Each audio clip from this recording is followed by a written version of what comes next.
अस्सलाम वालेकुम। सच न्यूज के साथ मैं हूं रजा अब्बास और मैं हूं फायजा सिद्दुज़ई। हेडलाइंस आप जान चुके हैं, तफसीली खबरें ब्रेक के बाद। हमारे साथ रहिएगा। ब्रेक के बाद आपको बताएं कि उर्दू अदब का एक और बाब बंद हो गया। ज़िया मोइनुद्दीन इंतकाल कर गए हैं। ज़िया मोइनुद्दीन ने बतौर अदाकार, सदाकार और हिदायतकार और टीवी मेज़बान कई दहाइयों तक पाकिस्तान में अपनी सलाहियतों और फ़न का लोहा मनवाया। उर्दू डॉक्यूमेंट्रीज में आपकी जानदार सदाकारी कोई साई नहीं रखती। मरहूम ज़िया मोइनुद्दीन की नमाज जनाजा आज बाद नमाज ज़ोहरें डिफेंस फेज 4 में वाक़े इमाम बारगाह यसरब में अदा की जाएगी। मुल्क की सियासी और मजहबी क़यादत समेत तमाम शुबाए ज़िंदगी से ताल्लुक़ रखने वालों ने ज़िया मोइनुद्दीन के इंतकाल को उर्दू अदब के लिए बड़ा नुकसान करार दे दिया है।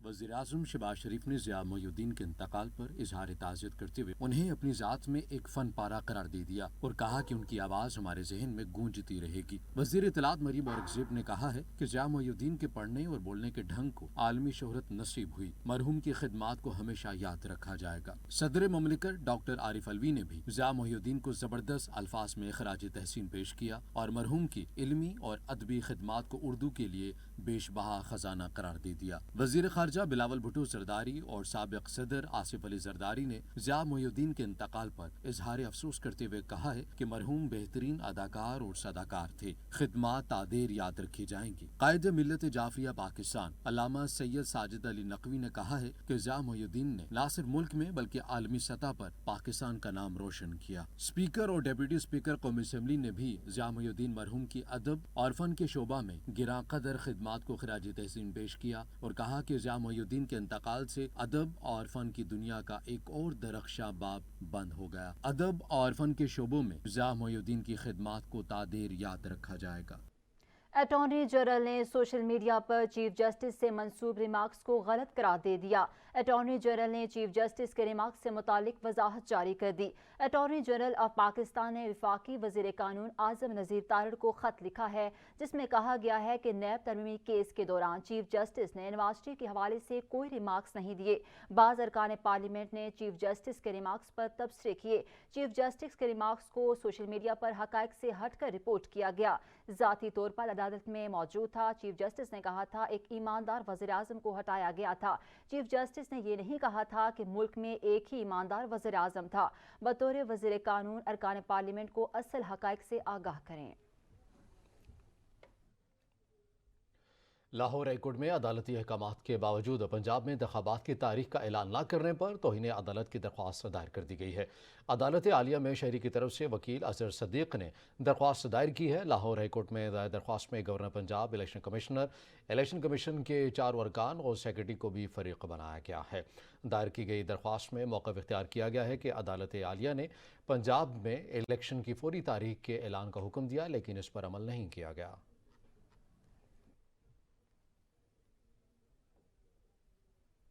पंजाब में आम इंतखाबात के इनेकाद से मुतालिक इलेक्शन कमीशन ऑफ पाकिस्तान का अहम बैठक लगाई है। अहम इजलास chief election commissioner Sikandar Sultan Raja की ज़ेर सदारत हो रहा है। इस बारे में तफसीलात जानते हैं सजाद काज़मी से।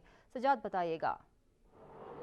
अब बिल्कुल ऐसे ये 1 घंटे से ज़ायद का वक्त हो चुका है। Chief election commissioner Sikandar Sultan Raja की सरबराही में अहम इजलास जारी है और इसमें स्पेशल सेक्रेटरी इलेक्शन कमीशन के सेक्रेटरी और कमीशन के जो मेंबरान हैं चारों वो शरीक हैं। डीजी लॉ विंग पूरी टीम के हमरा शरीक हैं और एक ही पॉइंट है जिसके ऊपर इजलास बुलाया गया था, वो है लाहौर हाई कोर्ट का फैसला जिसमें यह कहा गया था कि इलेक्शन कमीशन 90 रोज़ के अंदर अंदर इंतखाबात पंजाब असम्बली के कराए। अब इलेक्शन कमीशन के लिए इंतहाई टफ सिचुएशन है क्योंकि तमाम के तमाम जो मुतलका इदारे हैं जिसमें फाइनेंस डिवीजन है उनकी तरफ से जवाब दे दिया गया और कहा गया कि हमारे पास फंड्स अवेलेबल नहीं है जो कि इलेक्शन कमीशन के लिए ज़रूरी थे इलेक्शन कराने के लिए।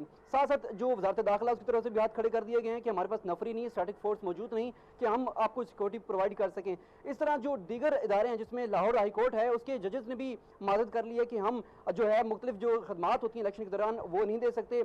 अब इंतहाई टफ सिचुएशन है इलेक्शन कमीशन के लिए कि इंतखाबात कराने हैं तो कैसे कराने हैं क्योंकि ना तो फंड्स हैं और ना ही जो वर्क फोर्स है वो मौजूद है। इस हवाले से अब अहम इजलास जारी है जिसमें डीजी लॉ विंग मुख्तलिफ कानूनी नुकात का जो है वो जायजा ले रहे हैं और उस पर ब्रीफिंग भी दी जा रही है और बताया जा रहा है कि आर्टिकल 2 to 4 के तहत अगर ये कहा जाता है कि 90 रोज के अंदर इलेक्शन कराने हैं तो कौन सा ऐसा मजीद इस पे कानूनी नुकात बनते हैं जिसके जरिए इनको मजीद तो सजाद इसका फिर फार्मूला निकलेगा क्या? क्योंकि जब दीगर जो इदारे हैं उन्होंने तो वाज़ेह तौर पर इनकार कर दिया है, सिक्योरिटी इदारे वो नफरी देने के लिए तैयार नहीं है, जजेस मांगे गए, अदलिया से ताउन मांगा गया मगर वो भी नफरी देने के लिए तैयार नहीं है, वजारत ख़जाना कह रही है हमारे पास पैसे नहीं हैं, तो ये फिर इलेक्शन कमीशन करेगा क्या? किस हद तक इख्तियारात हैं जो इलेक्शन कमीशन उन्हें इस्तेमाल करेगा और इलेक्शन को यकीनी बनाएगा?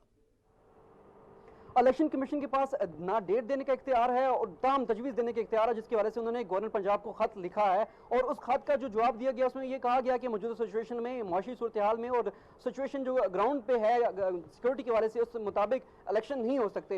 ये जवाब उनकी तरफ से दे दिया गया। ताम दो जो तारीख हैं वो तजवीज़ की गई थी जो कि बिल्कुल ही 90 रोज़ के आसपास ही बनती थी, जो कि इलेक्शन कमीशन ने तजवीज़ की थी, लेकिन जैसे ही उसकी तरफ से जवाब आया गवर्नर पंजाब की तरफ से कि हम इंतखाब इस सिचुएशन में नहीं करा सकते, तो अब इलेक्शन कमीशन के पास कोई मजीद ऑप्शन नहीं बचता, क्योंकि अगर सूबाई असम्बली के इंतखाबात की बात कर ली जाए तो ये सिर्फ और सिर्फ इस्तकाक गवर्नर का ही होता है कि वो कोई स्पेसिफिक डेट दें और पोल डेट तजवीज़ करें।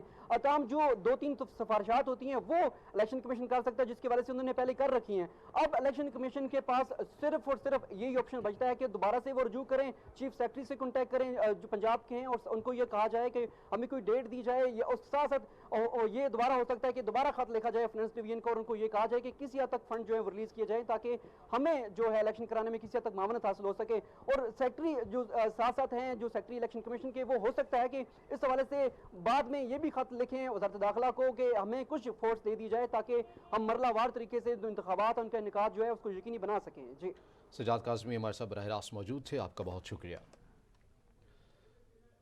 वफाकी दारुल हुकूमत के 3 हलकों NA 52, 53 और 54 के लिए पोलिंग स्कीम तैयार कर ली गई है। तीनों हलकों में मजमूई तौर पर 43 उम्मीदवार मद मुकाबिल हैं। मज़कूरा हलकों में ज़िमनी इंतखाबात 16 मार्च को होंगे।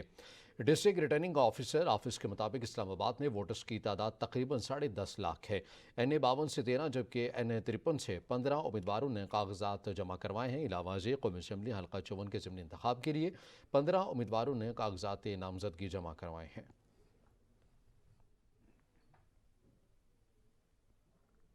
सुप्रीम कोर्ट ने सहाफ़ी अरशद शरीफ कत्ल अज़ खुद नोटिस की समाअत आज होगी। JIT ने सुप्रीम कोर्ट में पेशरफ रिपोर्ट जमा करा दी है। चीफ जस्टिस उमर अता बंदयाल की सरबराही में कायम 5 रुकनी लार्जर बेंच दिन 1 बजे केस की समाअत करेगा। बेंच में justice Ijazul Ahsan, justice Mazahir Ali Akbar, justice Jamal Khan Mandokhel और जस्टिस मोहम्मद अली मजहर भी शामिल हैं। JIT की जानिब से सुप्रीम कोर्ट में जमा कराई गई पेशरफ रिपोर्ट में कहा गया कि सहाफ़ी अरशद शरीफ कत्ल केस की तहकीकात में कोई बड़ा ब्रेक थ्रू नहीं हो सका। तहकीकाती टीम को मुत्तहिदा अरब अमारात और कीनिया से मतलूबा शवाहिद हासिल नहीं हुए। JIT के मुत्तहिदा अरब अमारात को भेजे गए 3 खतूत के जवाब का इंतजार है।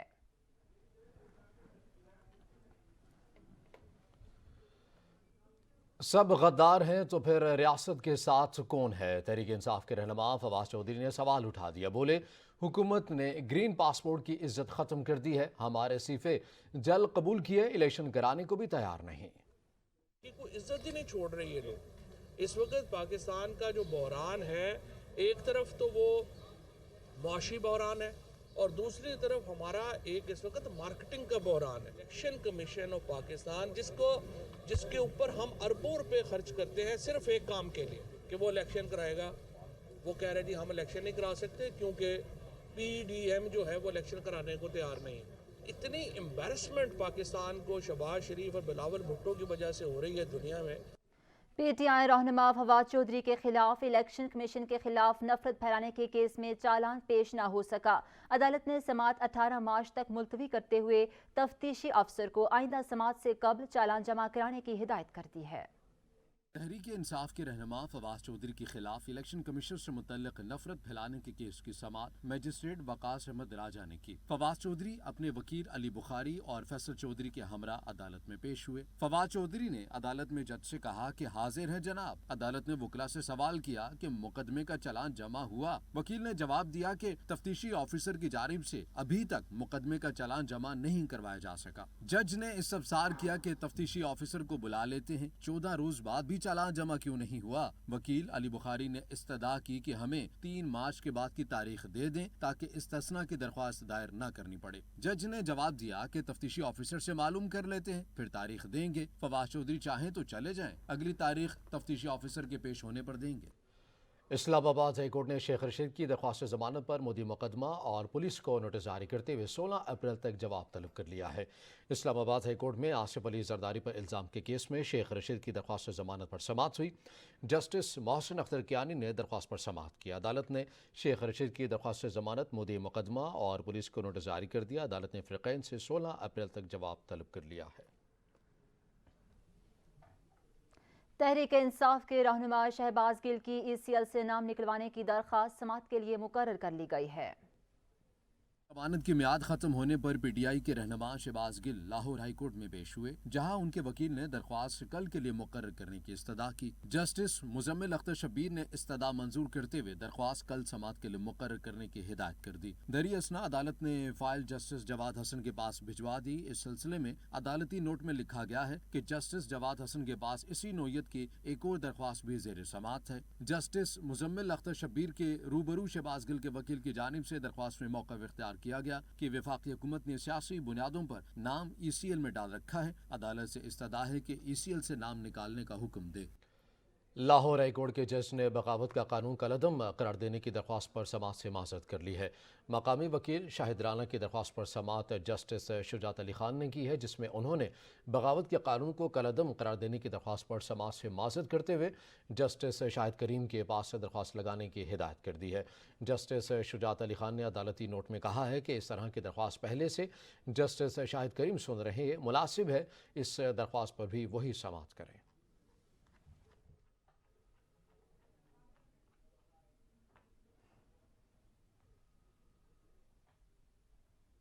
पाकिस्तान और IMF के दरमियान कर्ज प्रोग्राम की बहाली के लिए ऑनलाइन मुज़ाकरात आज से शुरू हो रहे हैं। रिपोर्ट्स के मुताबिक मुज़ाकरात में बैरूनी कर्जों, ज़र-ए-मुबादला के ज़खायर, टैक्सों के नफाज के लिए मिनी बजट पर अमूर तय किए जाएंगे। मिनी बजट में 170 अरब के नए टैक्स लगाने की तैयारियां की जा रही हैं। मिनी बजट असम्बली में पेश करने के बजाय ऑर्डिनेंस की सूरत में लाने का फैसला किया गया। आज मुज़ाकरात के दौरान इस पेशरफ से भी आई है कि IMF को आगाह किया जाएगा। IMF का मिशन 10 रोज़ा मुज़ाकरात के बाद 10 फरवरी की सुबह वाशिंगटन रवाना हुआ था। पाक अमेरिका दिफाई मुज़ाकरात का दूसरा दौर आज से वाशिंगटन में शुरू हो रहा है। पाकिस्तानी वफ़द की क़यादत चीफ ऑफ जनरल स्टाफ करेंगे। दिफा और सिक्योरिटी पर तावन बढ़ाने का मिशन। वाशिंगटन में पाक अमेरिका दिफाई मुज़ाकरात का शेड्यूल तय। Chief of general staff Pakistani वफ़द की क़यादत करेंगे। दफ्तर खारजा के मुताबिक पाकिस्तान और अमेरिका के माबैन दिफाई मुज़ाकरात का दूसरा दौर वाशिंगटन में होगा और दरमियानी सतह के मुज़ाकरात 16 फरवरी तक जारी रहेंगे। पाकिस्तानी वफ़द की क़यादत चीफ ऑफ जनरल स्टाफ करेंगे।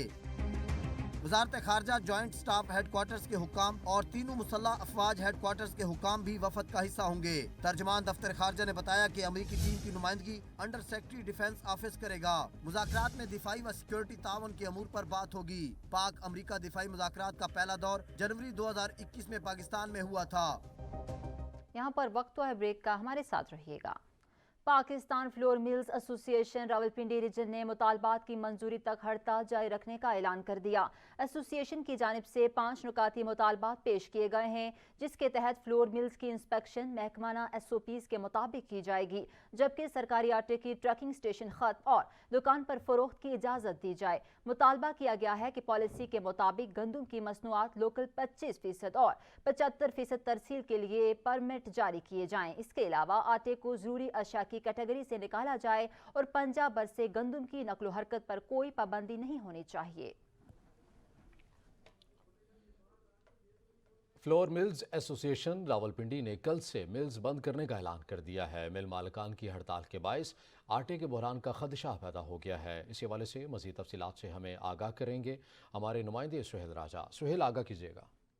जी बिल्कुल, देखिए पंजाब भर में फ्लोर्स मिल एसोसिएशन ने हड़ताल का ऐलान किया है, जबकि रावलपिंडी में फ्लोर्स मिल एसोसिएशन ने कल से हड़ताल का ऐलान किया है, जिसके बाद जुड़वा शहर रावलपिंडी इस्लामाबाद में आटे के बुरान का खदशा भी पैदा हो गया है। फ्लोर्स मिल एसोसिएशन है, उनका ये मुतालबा है, उन्होंने 5 नुकाती मुतालबात अपने पेश किए हैं, जिसमें उनका पहला मुतालबा ये है कि फ्लोर्स मिल से जो आटे के ट्रैकिंग सिस्टम है वो ख़त्म किया जाए, आम दुकान पर आटे की फ़रोख्त को यकीनी बनाया जाए। और दूसरा उनका मुतालबा ये है कि जो सरकारी गंदम है उसका जो कोटा है उसको बढ़ाया जाए और ताकि प्राइवेट गंदम क्योंकि लेना पड़ती है, जिससे उनका जो आटा जो है वो बाहर मार्केट में फ़रोख्त करना पड़ता है, वो पूरा नहीं होता। और तीसरा उनका मुतालबा ये है कि गैर ज़रूरी जो इसके ऊपर पाबंदी लगाई गई है नकलो हरकत पर गंदम की, उसके ऊपर से फौरी तौर पर पाबंदी हटाई जाए। फ्लोर्स मिल मालकान ने कल से हड़ताल करने का सुनील ऐलान। राजा, शुक्रिया आपका। पंजाब फ्लोर मिल्स एसोसिएशन और महकमे खुराक में तनाव बरकरार है। जवाबी वार के लिए महकमे खुराक ने भी तैयारी कर ली है। मजीद जानते हैं नबील नकवी से। नबील, बताइएगा इस मुतालिक। हाँ जी बिल्कुल, फ्लोर मिल्स एसोसिएशन और महकमा खुराक के दरमियान तनाव बरकरार है और अब ये कहा जा सकता है कि वो शिद्दत इख्तियार करता जा रहा है। PFMA की जानिब से ऐसी मिल्स जो सरकारी आटे और गंदम में चोरी करती हैं उनकी जानिब से मुकम्मल तौर पर इज़ारे लाताल्लुकी का ऐलान किया गया है। दूसरी जानिब अगर फूड डिपार्टमेंट की बात करें तो उसकी जानिब से भी कमर कस ली गई है, क्योंकि कल से PFMA की जानिब से जो हड़ताल की कॉल दी गई है और ये कहा जा रहा था कि बुहरान का खदशा भी पैदा हो जाएगा, क्योंकि आज यानी पीर के रोज़ से उनकी जानिब से गंदम सरकारी गंदम जो नहीं ली जा रही और कल से मार्केट में आटा जो है वो नहीं दिया जाएगा। तो इस हवाले से जो फूड डिपार्टमेंट है उनकी जानिब से भी तैयारियां शुरू कर दी गई हैं और ऐसी फ्लोर मिल्स जो इस हड़ताल का हिस्सा नहीं बन रही उनको 8000 मैट्रिक टन गंदम जो है वो मुहैया कर दी गई है। दूसरी जानिब लाहौर की चक्कियों को भी 50-50 किलो के 4 थैले जो हैं फूड डिपार्टमेंट की जानिब से दिए जाएंगे और जो ये सब कुछ दिया जाएगा मिलों को और चक्कियों को तो उन फ्लोर मिल्स के कोटे में से दिया जाएगा जो इस हड़ताल का हिस्सा बनने जा रही हैं। और अब एक दफ़ा फिर से लोग ही आम शहरी जो हैं वही आप परेशानी। नबील, बहुत शुक्रिया। बिहाड़ी में सरकारी आटे के हुसूल के लिए शहरी धक्के खाने पर मजबूर हैं। इस हवाले से मज़ीद तफसीलात हम जानेंगे मोहम्मद नदीम से। नदीम, आगाह कीजिएगा। जी बिल्कुल, बिहाड़ी शहर और गिरदो नवा में आटे का जो बहरान है वो शिपत इख्तियार कर चुका है। गरीब शहरी आटा लेने के लिए दर बदर की जो ठोकरें हैं वो खा रहे हैं। शहरी मौजूद हैं, क्या कहेंगे? आटा नहीं मिल रहा, दूर दराज से लोग आ रहे हैं, क्या कहेंगे? अभी मैं मॉडल बाज़ार में मौजूद हूँ जहाँ 1500 आटे की थैली आई है और ये इतनी नाअहली है फूड कंट्रोलर की और असिस्टेंट कमिश्नर बिहाड़ी की कि यहाँ आते ही उन्होंने अपने मन माने बंदों को दिए हैं। दुकानों पे जाके देख लें, सरकारी आटे के ढेर लगे हुए हैं। गरीब आवाम, गरीब बहनें धक्के खा रही हैं, उनको आटा मिल रही है, चक्की पे रेट मिल रहा है 6300-6200 रेट मिल रहा है। गरीब आदमी जाए तो जाए कहाँ, किसका दरवाज़ा खटखटाए कि उनको इंसाफ मिल जाए? खुदा के लिए कुछ ऐसा इंतज़ाम करें कि गरीब आदमियों को, अभी देख लें बिहाड़ी है, गिरदो नवा है, करापुर है, गफूरवा है, उसके साथ साथ गिरदो नवा है, उनको आटा बिल्कुल मिल ही नहीं रहा। शहरों की दुकानें भरी हुई हैं, जाके देख लें, उनके मन माने जो रेट हैं वो ही ले रहे हैं। खुदा के लिए आटा पैदा करें कि गरीब आवाम बच जाए। जी बिल्कुल, शहरियों का कहना है कि जो मनपसंद लोगों को। नदीम, शुक्रिया। गुजरांवाला में चिकन आवाम की कुव्वत खरीद से बाहर हो गया। चिकन महंगा होने से काबू के शौकीन शहरियों की पार्टियां भी अधूरी रहने लगी। इस बारे में मजीद तफसीलात जानते हैं, राना राशिद से। बताइएगा। हाँ जी बिल्कुल, महंगाई की चक्की में पिसती आवाम के लिए रोज़ रोज़ जीना मुश्किल होता जा रहा है। गुजरांवाला के अंदर अशिया खुर्द और नोश गुजरांवाला के शहरियों की कुव्वत खरीद से जो है वो बाहर होती हुई दिखाई दे रही है। अशिया खुर्द और नोश में बात करें चिकन की तो चिकन जो है वो गुजरांवाला के अंदर 630 रुपये फ़ी किलो के अंदर फ़रोख्त हो रहा है। शहरी परेशान है। हमारे साथ एक शहरी मौजूद है, ये चिकन खरीदने के लिए यहाँ पर आए, इनसे बात करते बताइएगा जो रेट जो है रोज़ बढ़ता जा रहा है। राशिद, बहुत शुक्रिया। मुर्गी मज़ीद महंगी हो गई है। मुर्गी ख़रीदना शहरियों की पहुँच से दूर हो चुका है। इस हवाले से मज़ीद तफसीलात हमें बताएंगे राना अतीक आगाह कीजिएगा। इस हवाले से भी आपको आगाह करेंगे, मगर यहाँ पर आपको बताते चलें कि पतोकी में ब्रॉयलर मुर्गी के गोश्त की कीमतें आसमान को छूने लगी हैं। गोश्त की कीमतों में रिकॉर्ड इजाफे के साथ 620 रुपये फ़ी किलो गोश्त फ़रोख्त होने से शहरी परेशान हैं। जी बिल्कुल, तहसील पत्तों की उसके गिरदनवा में मुर्गी की गोश्त की कीमत ने उड़ान भर रही। रवा हफ्ते के दौरान मुर्गी की गोश्त की कीमत में 90 रुपए का इजाफा हुआ है और अब मुर्गी की जो गोश्त की कीमत है वो 620 रुपए किलो के हिसाब से फरोख्त हो रहा है, जिसकी वजह से अब मुर्गी का गोश्त खाना गरीब आदमी के लिए एक ख्वाब बन गया है। मेरे साथ इस वक्त कुछ शहरी मौजूद हैं, इनसे बात करते हैं इस हवाले से उनका क्या कहना है। जी आप बताएं, मुर्गी की गोश्त की कीमत में जो इजाफा हुआ है इस पर आप क्या कहेंगे? भाईजान, ये गोश्त जो है 620 रुपए इन्होंने कर दिया है, दिहाड़ी हमारी 800 रुपए। लिहाजा हुकूमत से अपील है कि गोश्त की रेट कम किए जाएं। जी बिल्कुल, मेरे साथ एक और शहरी मौजूद है, इनसे बात करते हैं इस हवाले से उनका क्या कहना है। सही, बहुत शुक्रिया। उर्दू के अजीम शायर फैज़ अहमद फैज़ के मद्दा आज उनकी 113वीं सालगिरह मना रहे हैं। फैज़ ने ज़िंदगी के हर रंग को बहुत करीब से देखा। समाज की बदहाली, नाइंसाफ़ी, जुल्म, ग़ुलामी, अंग्रेज़ों के मज़ालिम, सरमायादाराना निज़ाम की गलत पॉलिसीज़, किसानों मज़दूरों का इस्तेसाल, इस सब ने फैज़ के ज़हन को हद दर्जा मुतासिर किया और यही वजह है कि फैज़ के कलाम में यही मौज़ूआत नज़र आते हैं। हम पर तुम्हारी चाह का इल्ज़ाम ही तो है और दुश्नाम तो नहीं है। ये इकराम ही तो है, दुश्नाम तो नहीं है, ये इकराम ही तो है। और करते हैं जिस पे तान कोई जुर्म तो नहीं, करते हैं जिस पे तान कोई जुर्म तो नहीं, शौक़े फजूलो उल्फते नाकाम ही तो है।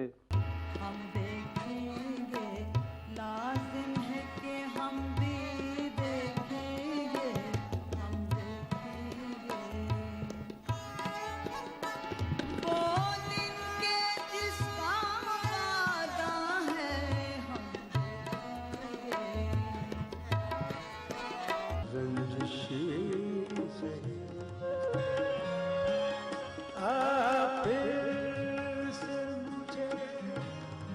छोड़ के जाने